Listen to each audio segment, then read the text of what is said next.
Hallo almal, hierdie is leereenheid 2 en dit gaan oor vraag en aanbod.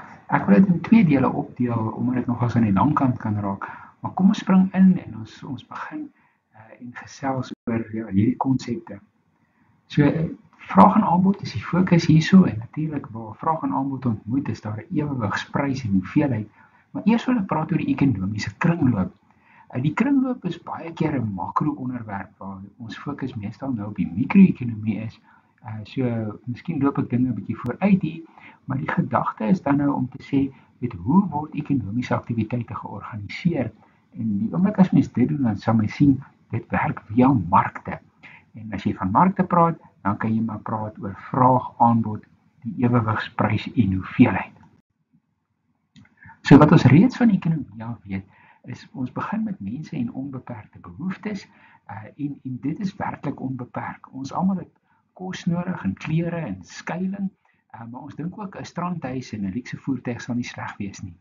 In die vorige lesing het ons gepraat oor die feit dat behoeftes nie dieselfde is as vraag nie. So om iets te wil hê of om iets nodig te hê, is nie dieselfde as om te sê ek het 'n vraag daarna nie. Dit word eers 'n vraag wanneer jy geld kan byvoeg om te betaal. So meeste van hierdie goedere en dienste wat ons wil hê, is ekonomiese goedere. Dit is nie vrye goedere nie. En die gevolg is daar moet daarvoor betaal word. So ons kyk na individue of dan nou huishoudings se vraag na goedere en dienste.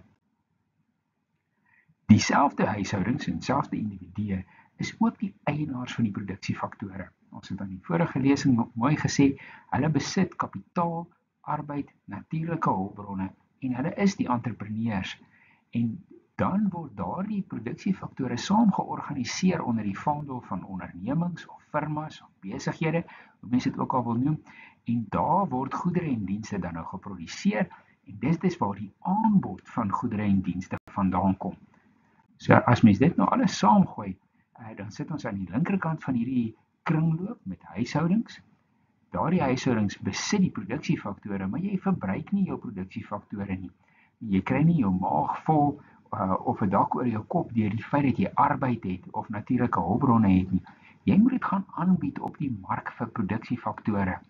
En van daar af word daardie produksiefaktore dan nou georganiseer in die formaat van 'n onderneming en dit is waar die besluite geneem word oor die goedere wat geproduseer word en dan nou terugverkoop word aan die huishoudings op die mark vir goedere en dienste. So dit is 'n basiese kringloop met 'n vloei van produksiefaktore so van links af na regs toe, van die huishoudings na die ondernemings toe en 'n vloei van goedere van die ondernemings af terug na die huishoudings toe. Net so is dit daarom nou nie net 'n storie van produksiefaktore en goedere en dienste nie. Daar's ook betalings vir hierdie. So in ruil vir die produksiefaktore ontvang kapitaal rente, arbeid kry loon, die natuurlike hulpbron eienaars kry huur en die entrepreneurs kry wins. En daardie betalings kom natuurlik van die firmas af via die mark vir produksiefaktore. Daardie selfe geld word dan nou gebruik om te betaal vir goedere en dienste. So dit is jou salaris, dit is jou huur wat jy ontvang het, dit is jou wins wat jy ontvang het ensovoorts. En maar ons gooi die mark vir produksiefaktore nou alles hierso saam, maar mens kan dit ook verder gaan en onderskei tussen die arbeidsmark en die kapitaalmark ensovoorts.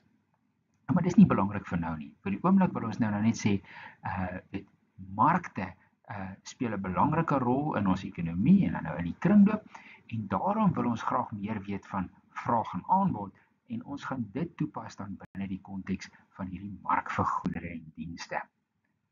So om saam te vat, dit is dan nou die storie binne die kringloop word die groot vrae in die ekonomie beantwoord. So ons weet skaarsheid, keuse lei tot geleentheidskoste, maar dan is die ander vraag, wat word geproduseer? Hoe word geproduseer? En vir wie word geproduseer? En om dit alles te kan beantwoord binne die konteks van 'n ekonomiese stelsel, is dit belangrik om meer te weet van vraag en van aanbod. So dit stop daar vir die oomblik en dan neem ek afsonderlike video op wat net gaan oor vraag en met enetjie oor aanbod en die ewewig daarbey.